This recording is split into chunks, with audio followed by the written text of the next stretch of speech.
we're going to work on modeling fractions multiplied together. So here's 3/4 times 2/3. So I'm going to separate the first one into 4 parts, 4 equal parts, and I'm going to shade in 3 of those 4 parts.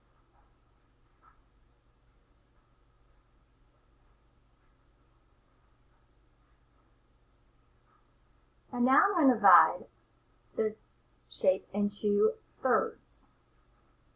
And I'm going to shade in 2 of the thirds.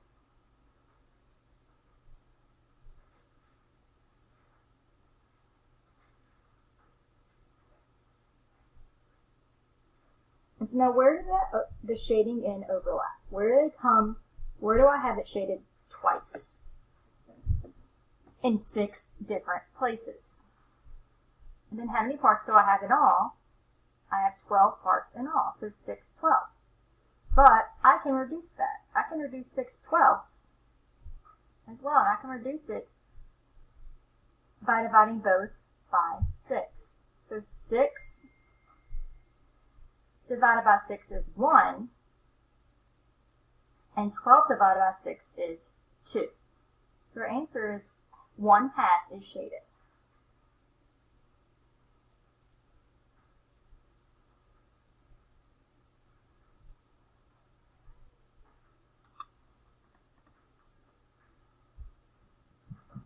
Now let's do another example. We're going to do 1/4 times 2/3. So I'm going to draw a shape, and I'm going to divide it into fourths.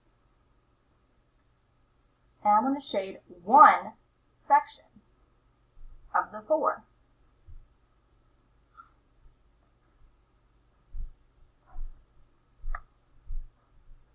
Then I'm going to divide it into thirds.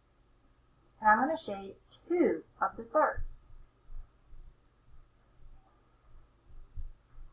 Where do the parts overlap? Where do I have 2 colors in 2 of the sections? And then how many parts do I have in all? Well, I have 12 parts, so 2 out of 12. But that can be reduced.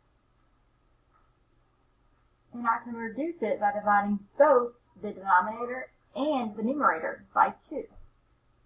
2 divided by 2 is 1, and 12 divided by 2 is 6. So 1 out of 6 pieces are shaded.